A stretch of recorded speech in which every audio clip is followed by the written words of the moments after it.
Yo, what's up dude? Ketemu lagi dengan kita di sini masih di Indo James Crypto Channel. Hari ini di tanggal 9 ya, di bulan 10 2024 guys. Dan seperti biasa kita langsung saja ya melihat bagaimana update dari global crypto market cap seperti yang terlihat dari data coin market cap di sini ya. Menunjukkan adanya penurunan tipis di 0,2% aja, dan begitu juga untuk Fear and Greed Index juga mengalami penurunan ya. Sekarang di poin 42, dan itu mengindikasikan ya memang ada sedikit penurunan untuk transaksi yang terjadi pada Bitcoin ini guys. Dan tentu saja semua ini adalah efek kontribusi dari Bitcoin dan juga teman-teman nongkrongnya di sini. Kalau kita lihat ya untuk Bitcoin dalam waktu 24 jam ke belakang ini ada penurunan ya sedikit di 0,45%. Dan kalau kita lihat di grafiknya, kalau kalian cek ya, memang ada penurunan cukup signifikan kemarin kalau kalian cek, dan tentu saja itu diikuti oleh beberapa altcoin yang lain guys. Dan hari ini untuk Ethereum bisa dibilang masih stagnan di 0,24% hijau.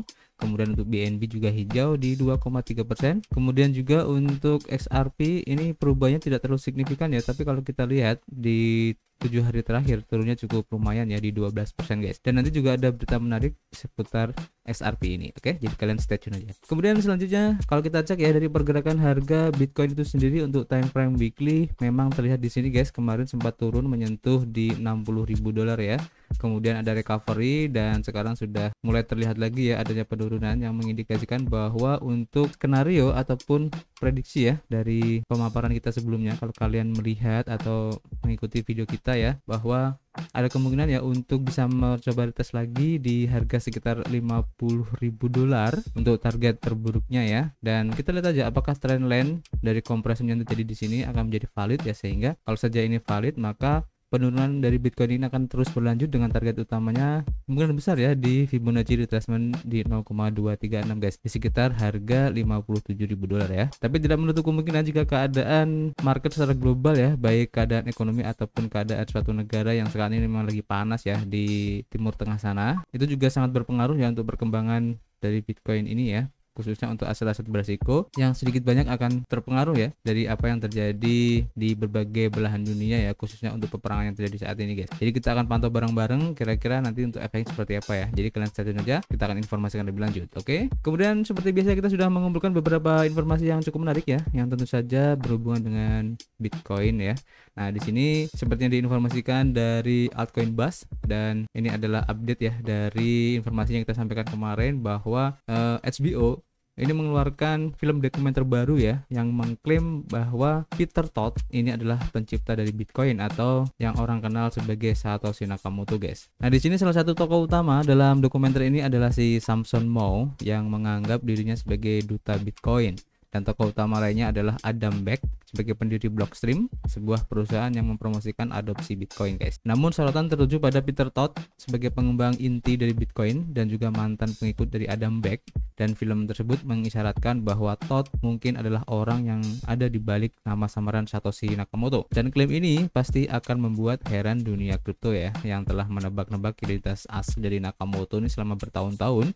Namun untuk Peter ini mengatakan bahwa dia bukanlah Satoshi guys. Tokoh-tokoh terkenal lainnya dalam komunitas kripto juga muncul di Money Electric ini ya, yaitu film dokumenter dari HBO ini. Salah satunya ada si Roger Ver yang juga dikenal sebagai Bitcoin Jesus katanya, yang merupakan salah satu promotor awal dari Bitcoin. Si Roger Ver ini baru-baru ini menghadapi masalah hukum termasuk tuduhan penggelapan pajak ya. Kemudian ada Jack Dorsey sebagai salah satu pendiri dari Twitter ya, dan sekarang menjadi pendukung besar kripto juga muncul sebentar. Kemudian Dorsey ini bahkan mengubah nama perusahaannya dari Square menjadi Block untuk menunjukkan dedikasinya terhadap tujuan dari blockchain itu guys. Sebenarnya selain si Peter Todd ini ada yang namanya Hal Finney ya, yang disinyalir ya sebagai tersangka utama dalam identitas si Satoshi Nakamoto ini, dan sudah lama sekali si Hal Finney ini menjadi kandidat terkuat ya sebagai Satoshi Nakamoto ini, meskipun belum terkonfirmasi ya. Dan memang selama beberapa dekade ini untuk siapa dibalik Satoshi Nakamoto memang menjadi salah satu misteri terbesar ya abad ini, karena dengan adanya Bitcoin ini menjadi salah satu revolusi terbesar ya ataupun penemuan terbesar abad ini.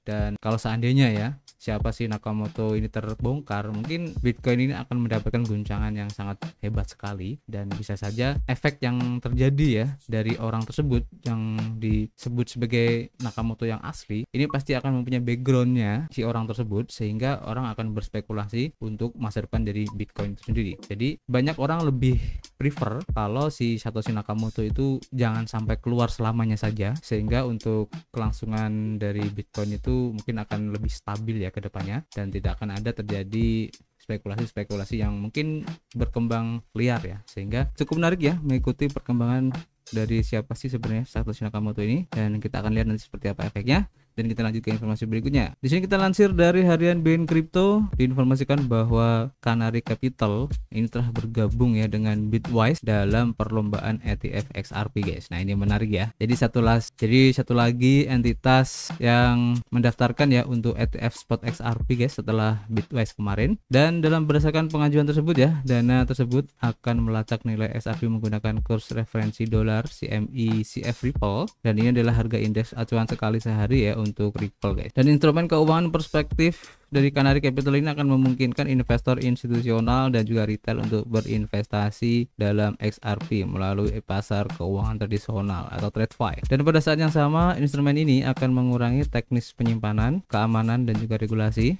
Dan ketertarikan perusahaan pada ETF XRP ini muncul karena melihat adanya potensi di pasar kripto ya di luar Bitcoin dan juga Ethereum. Dan Canary Capital ini tidak sendirian dalam visi ini guys, seperti yang dilaporkan oleh BN Crypto ya. Bitwise juga baru-baru ini mengajukan ETF XRP mereka ya. Dan pengajuan tersebut yang tersedia untuk umum di situs web Departemen Luar Negeri dari Delaware akan menggunakan CSC Delaware Trust Company sebagai agen terdaftar, dan agen tersebut akan menyediakan layanan kepatuhan untuk usaha hukum dan corporate guys. Intinya ini semakin menarik ya, setelah Bitcoin dan juga Ethereum akhirnya XRP pun juga masuk ke ETF guys, dan tidak menutup kemungkinan ya untuk aset digital yang lain akan juga bisa didaftarkan untuk ETF spotnya ya. Dan memang ya kalau kita lihat dari perkembangan yang ada, antusiasme dari market ini memang sedikit menurun ya setelah Bitcoin yang cukup fenomenal ya kemarin, kemudian Ethereum ini sudah mulai turun untuk antusiasmenya, kemudian XRP juga tidak terlalu ramai kalau kita bandingkan dengan Ethereum sebelumnya guys. Jadi kita lihat aja nanti seperti apa, apakah akan disusul oleh aset-aset digital yang lain. Ini cukup menarik untuk diikuti guys. Oke. Kemudian selanjutnya dilansir dari harian Coinpedia, diinformasikan bahwa pemerintah Amerika Serikat ini akan menjual Bitcoin guys senilai 4,3 miliar dolar saat Peter Schiff ini membujuk Michael Saylor untuk membeli semuanya katanya. Nah, ini menarik ya. Jadi pemerintah Amerika Serikat ini tampaknya masih akan melakukan penjualan besar-besarannya untuk Bitcoin, dan sedikit banyak ini pasti akan mengakibatkan ya mungkin kepanikan ya di market, yang secara psikologi orang-orang juga akan berpikir untuk mengamankan Bitcoin mereka ya dengan cara untuk menjualnya juga. Dan itu sudah terjadi di beberapa bulan yang lalu ya, sempat Amerika ini menjual banyak sekali Bitcoin yang mengakibatkan harga Bitcoin itu turun ya cukup dalam. Dan kita lihat aja dengan penjualan yang sekitar 4,3 miliar dolar ini yang akan dilakukan oleh Amerika Serikat, akankah juga mengakibatkan kepanikan di market? Nanti kita akan update lagi ya. Oke. Dan tentu saja ini menjadi sesuatu yang menarik seandainya efeknya itu sama ya, yaitu Bitcoin itu turun, mungkin si Michael Saylor ini akan borong Bitcoin lagi guys, seperti yang disampaikan oleh si Peter Schiff ini ya. Oke, ini cukup menarik. Kemudian selanjutnya kalau kita lansir dari harian CoinCU, diinformasikan bahwa alamat Bitcoin Taproot ini tuh sudah didukung ya untuk pengguna di Coinbase guys. Nah, ini menarik ya. Jadi untuk transaksi yang terjadi pada jaringan Bitcoin Taproot ini sudah didukung di Coinbase, sehingga akan mempermudah ya bagi para penggunanya untuk menggunakan Bitcoin ini sebagai mungkin alat pembelian ataupun sebagai transaksi ya di berbagai macam instrumen investasi. Ini akan semakin memperluas adopsi Bitcoin itu sendiri, dan seperti yang kalian tahu ya, untuk ekosistem di Coinbase ini semakin hari semakin luas, dan tidak hanya di Amerika saja, bahkan Coinbase ini sudah mulai untuk mengembangkan sayapnya di negara-negara seperti di Eropa dan juga di Asia guys. Oke, jadi ini cukup menarik, kita akan lihat aja nanti seperti apa efeknya. Dan untuk informasi hari ini cukup ya, nanti kita akan sambung lagi di video berikutnya. Dan seperti biasa guys, kita masih menunggu kritik dan saran kalian di kolom komentar, nanti kita bisa ngobrol banyak di dalamnya. Dan tentu saja kita akan ketemu lagi di informasi berikutnya. Peace.